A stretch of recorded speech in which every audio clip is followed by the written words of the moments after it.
"You're too nice, I need a bad boy," she said. Found her bad boy. He was bad at everything, including keeping a job. She found out nice guys own houses. Bad boys couch surf. All right, Reddit, buckle up because this story is wild. My girlfriend told me I was too nice, and she needed someone with more edge. 6 months later, she's sleeping on couches while her bad boy can't hold a job. Here's how being boring and stable became my best revenge. I'm 32 male, live in Colorado. Not the most exciting career, I know, but it pays well and I'm good at it. Spent the last decade working my way up from entry level to senior project manager. Started as a junior engineer making 50 grand a year, working on municipal projects nobody cared about.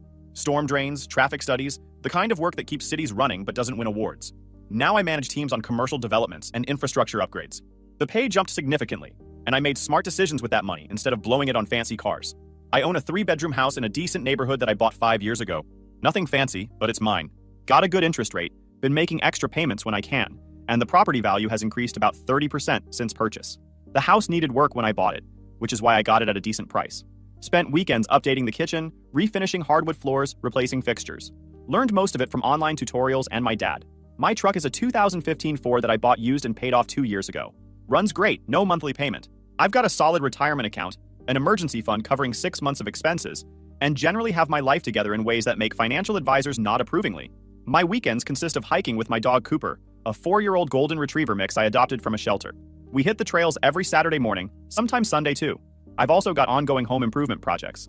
And I hang out with friends, mostly guys from college who are in similar life stages. We grab food, watch sports, play video games, normal guy stuff. Pretty standard life. Not exciting, but comfortable and stable. I've got a routine, I've got goals, and I'm working toward them methodically. My girlfriend Ashley, 28 female, and I had been together for 3 years. Met through mutual friends at a barbecue in the summer 3 years back. Perfect Colorado afternoon, mountains visible in the distance, everyone relaxed. She was friends with my buddy Derek's girlfriend, showed up wearing a sundress, and we ended up talking most of the afternoon. Started dating casually at first. Dinner, movies, the usual getting to know you routine. She seemed great, funny, easy to talk to, attractive. After 6 months, things got serious. She started staying over more often, keeping clothes at my place, meeting my family. She worked as a receptionist at a dental office downtown. Made okay money, enough to cover her bills. We split most expenses when we went out. She had her own apartment across town with a roommate, but spent probably 4 nights a week at my place. Looking back, there were always little comments that should have tipped me off. She'd mentioned how one of her coworkers had a boyfriend who rode motorcycles and seemed so free, or how her friend's new guy was spontaneous and exciting. I'd just nod and keep doing my thing, thinking she was just making conversation. Classic mistake. The comments started subtle, maybe 6 months in. We'd watch a movie and some character would do something impulsive, and she'd say, "That's so romantic," with a wistful tone. Or we'd see a guy on a motorcycle and she'd comment on how cool that seemed. Little things that didn't register. Then there were her friends. Ashley had this group from high school, all in various states of relationship chaos. One dated a bartender who worked nights and slept all day. Another was with an aspiring actor who worked part-time at a gym.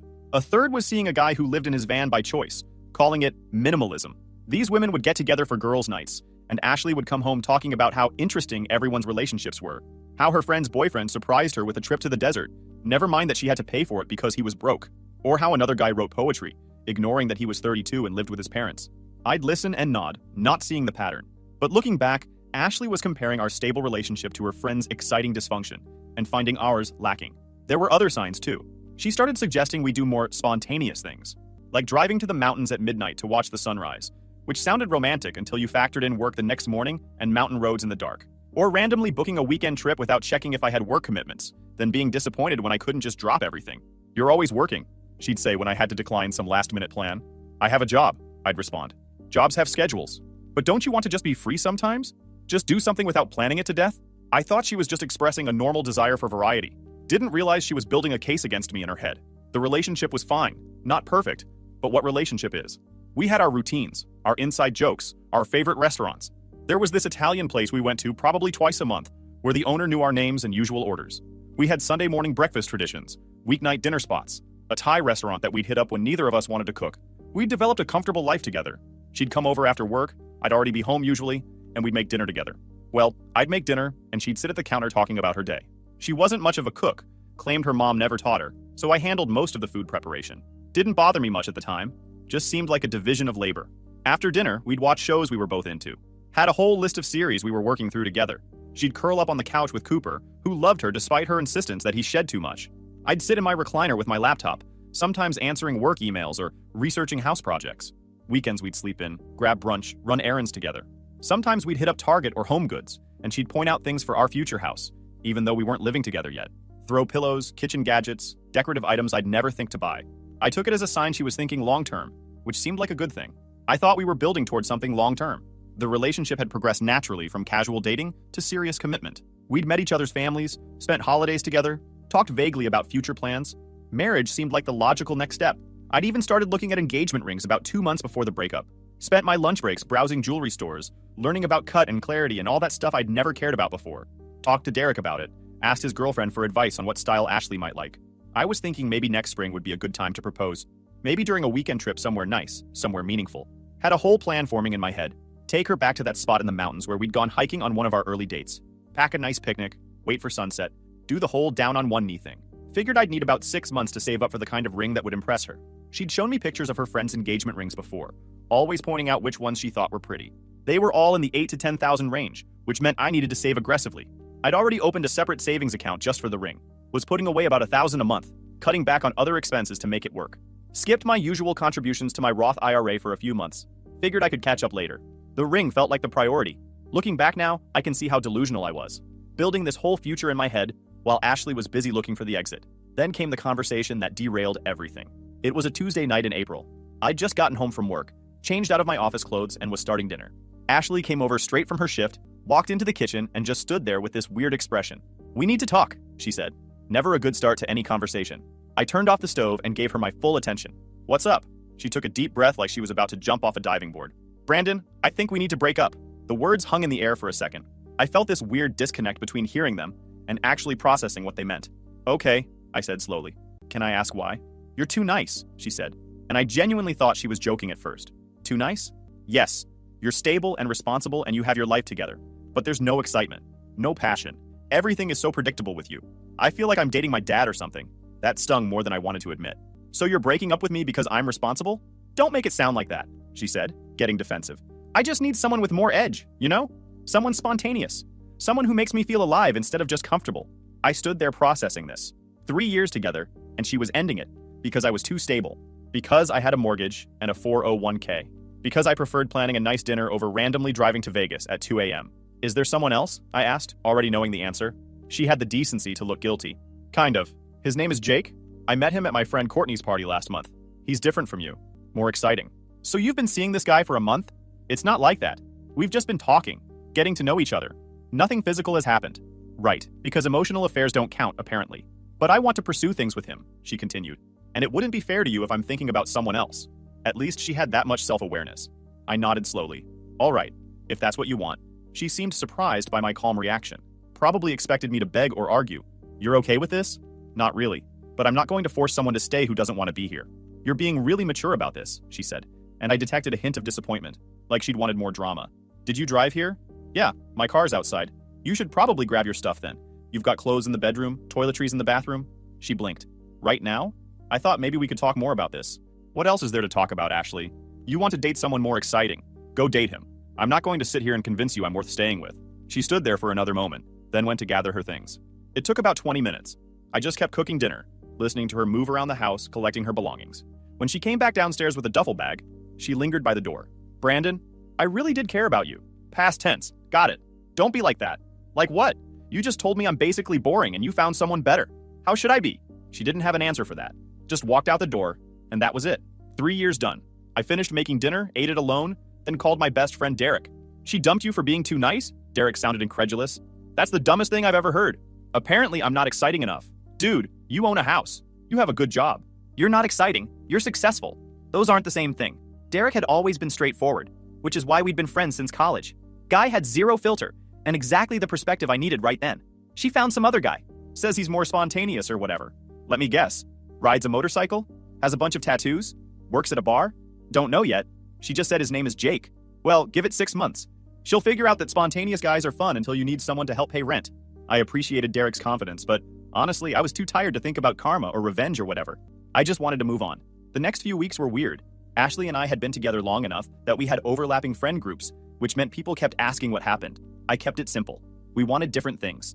No need to trash her to mutual friends. What I didn't know was that Ashley was telling a very different story. According to what got back to me through the grapevine, I was controlling and didn't let her have fun and refused to try new things. Complete fabrication, but whatever. Let her rewrite history if it makes her feel better about leaving. I focused on work and my house.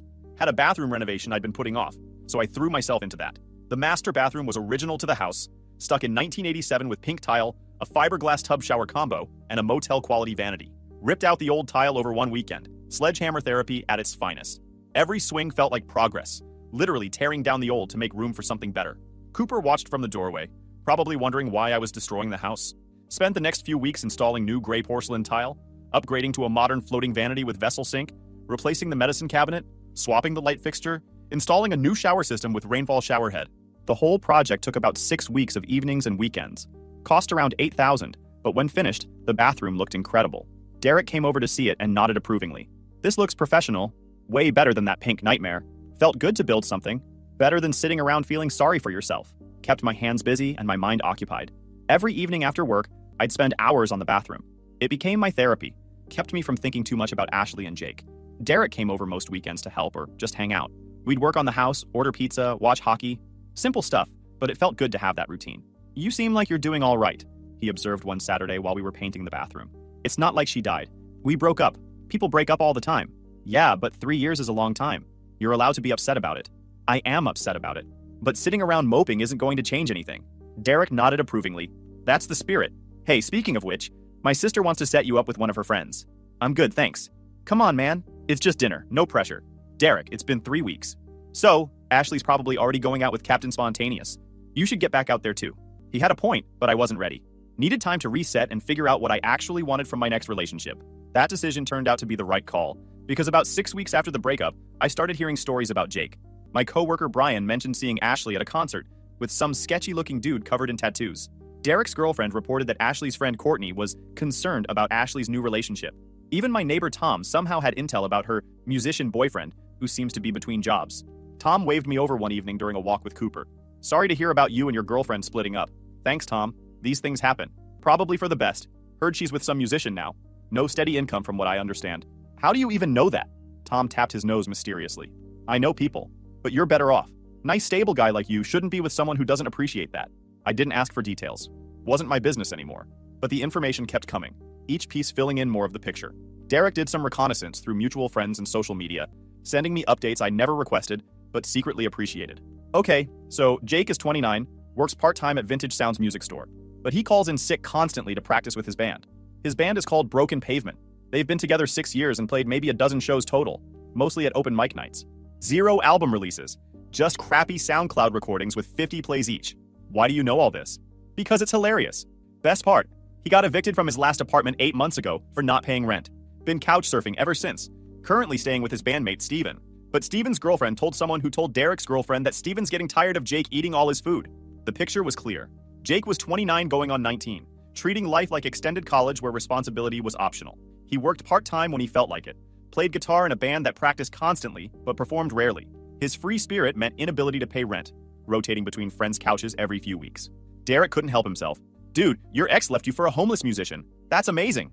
He's not homeless. He's just housing insecure. He sleeps on couches, Brandon. That's the definition of homeless. Why do you even know all this? Because it's hilarious. You got dumped for being too stable, and she traded down to a guy who can't afford his own mattress. I had to admit, there was some irony there. But mostly I just felt bad for Ashley. She'd convinced herself she needed excitement and ended up with someone unreliable. The real kicker came 3 months after our breakup. I was at Home Depot buying supplies for a deck project when I ran into Ashley in the garden section. She looked different, thinner, tired, wearing clothes I didn't recognize. Her hair was different too, cut shorter with some kind of edgy style that didn't really suit her. Brandon, she said, seeming genuinely surprised to see me. Hey Ashley, how have you been? Good, really good. Just busy with work and everything. That's good. Awkward silence. She kept glancing at me like she wanted to say something, but couldn't figure out how. So I heard you're seeing someone, I said, trying to fill the silence. Jake. Yeah, he's great. Really artistic and free-spirited. That's what you wanted. Yeah, exactly. But she didn't sound convinced. How about you? Seeing anyone? Not really. Been focusing on work and fixing up the house. Right, the house. She said it with this weird tone, like the house was somehow a negative thing. Always something to fix, huh? That's home ownership. Another awkward pause. She was definitely waiting for me to ask something, but I had no idea what. Well, I should get going, I finally said. Good seeing you. Wait, Brandon. She touched my arm. Can we talk? Like actually talk? Maybe grab coffee sometime? Red flag. Major red flag. I don't think that's a good idea. Please? I just want to catch up. As friends. Every instinct told me to say no, but I made the mistake of being polite. Maybe, I'll text you. I didn't text her. 2 days later, she texted me. Then again the next day. Then she called and left a voicemail about how she really needed to talk, and it was important. Against my better judgment, I agreed to meet her for coffee that Saturday. She showed up 15 minutes late, apologizing about how Jake needed to borrow her car to get to practice and lost track of time returning it. Already not a great start. We ordered our drinks and sat down, and Ashley launched into what was clearly a prepared speech about how much she'd been thinking about us and our relationship, and how she'd learned a lot over the past few months. I let her talk, sipping my coffee, waiting for the actual point. The thing is, she finally said, I think I made a mistake, breaking up with you. There it was. Okay, I said neutrally. Jake is great, but he's just so unreliable.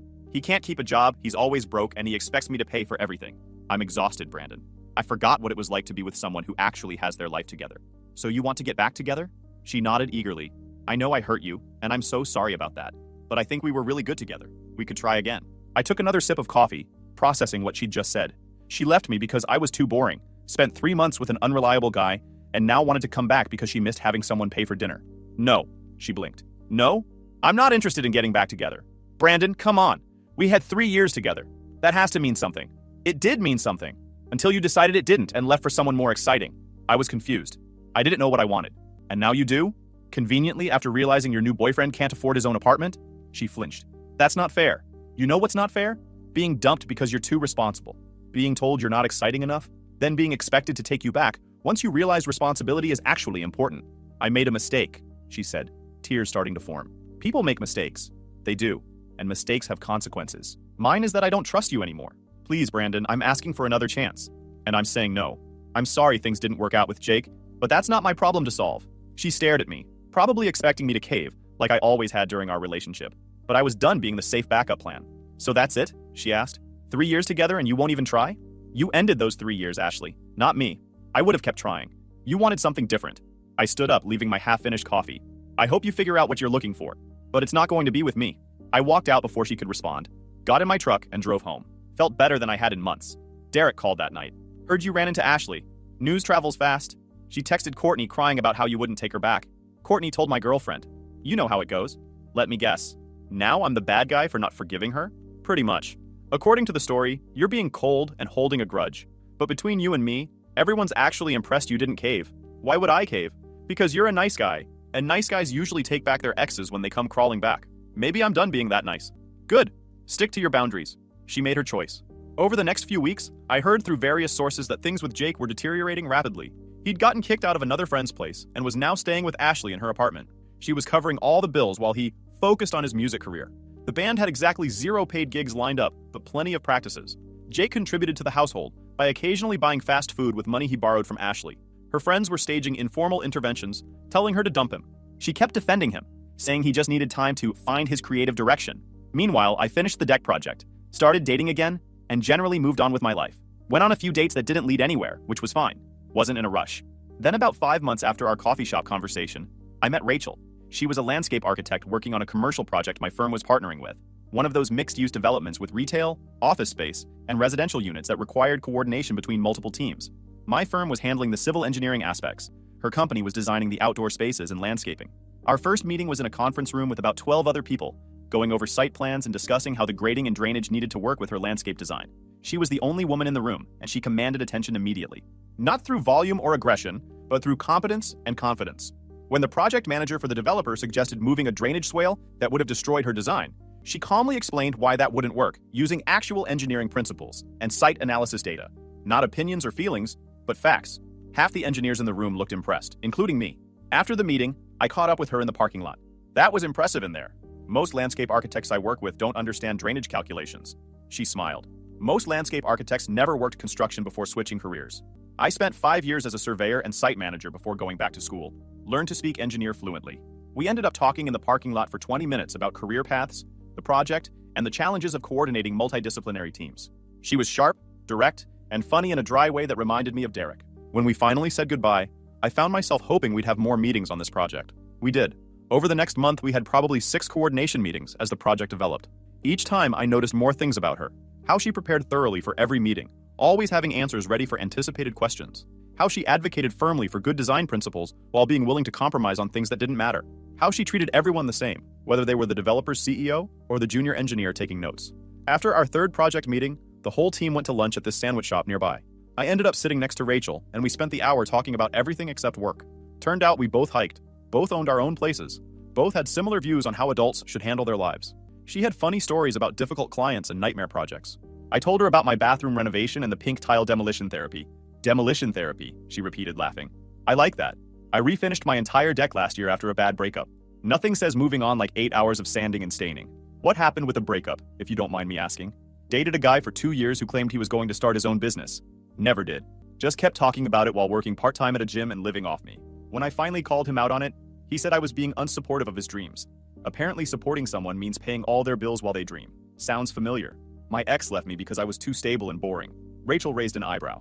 Too stable? That's like complaining water is too wet, right? She wanted someone more spontaneous and exciting. Found a musician who lives on friends' couches. How's that working out for her? Based on what I hear, not great. We shared a look of mutual understanding, the kind that passes between people who've learned similar lessons about relationships. After our fourth project meeting, I asked if she wanted to grab dinner sometime outside of work. Not a date necessarily, just continuing the conversation without 12 other people around. She said yes without hesitation. We went to a steakhouse that Friday. Talked for 3 hours straight. About work, families, goals, experiences. She told me about building her landscape architecture business from scratch 5 years ago. How she'd started as a solo operation, working out of her condo, and now had 4 employees and a small office. I told her about buying my house, the renovations I'd done, my plans for eventually flipping houses as a side business in retirement. You've got a plan, she observed. I like that. Too many people just drift through life hoping things work out. I dated someone who preferred drifting. Didn't end well. I dated someone who thought plans were oppressive. Also, didn't end well. We started seeing each other regularly after that. Dinner once or twice a week, weekend hikes with Cooper, working on projects at our respective houses. It felt natural, easy, like we'd known each other much longer than we actually had. Rachel appreciated that I had stability and a plan. She owned her own condo, a 2-bedroom place she'd bought 3 years ago in a neighborhood similar to mine, and understood the realities of home ownership. We'd spend weekends hiking the trails around Boulder or working on our respective properties. Sometimes she'd come over and help me with projects, actually helping instead of just watching. Other times I'd go to her place and assist with her yard work or repairs. She owned her own small business that was actually profitable, not just a dream she talked about. Had a client list, a portfolio, employees she paid on time. She understood deadlines, responsibilities, and why you can't just blow off work to be spontaneous. You know what I like about you? She said one Saturday while we were planting trees in her backyard. She'd designed a complete landscape renovation for her own place, and I'd volunteered to help with the heavy lifting. My stunning good looks? Besides that, you're reliable. I know if you say you're going to do something, you'll do it. That's rare. Is that a compliment or an insult? It's definitely a compliment. I dated a guy last year who was all excitement and adventure. Know what happened? He forgot to pay his car insurance and totaled my car in an accident. Being boring is underrated. I prefer to think of it as responsible. Same thing. And it's attractive. We'd been dating about 2 months when I ran into Ashley again. This time at a grocery store. And this time she was with Jake. He looked exactly how I'd imagined. Skinny jeans despite being too old for them. Vintage band t-shirt. Sleeve tattoos. The works. They were arguing in the produce section about whether they could afford organic vegetables. Ashley saw me first. Her face went through several expressions in rapid succession before settling on forced cheerfulness. Brandon, hi. Hey, Ashley. I nodded at Jake. You must be Jake. He sized me up with obvious suspicion. Yeah, you're the ex. That's me. Awkward silence while Ashley fidgeted with a bag of apples. So what have you been up to? She asked, clearly trying to fill the silence. Not much. Work, house projects, the usual. How about you? Good. Really good. Jake's band just booked a show. Jake jumped in. Yeah, we're opening for this band from Denver at this club. It's going to be huge. That's great. Congratulations. More awkward silence. I was very aware of Jake studying me, probably trying to figure out why Ashley had dated me. I was equally aware that I didn't care what he thought. Well, I should finish shopping, I said. Good seeing you both. I walked away before Ashley could extend the conversation. As I turned down the next aisle, I heard Jake saying something about, that guy seems boring, and Ashley's defensive response. Rachel found the whole thing amusing when I told her later. Your ex is living with an unemployed musician who thought grocery shopping was a good time to brag about opening for a band nobody's heard of? Apparently? And she left you for him? I was too nice, remember? Well, she definitely fixed that problem. Rachel shook her head. Some people don't know what they have until they lose it.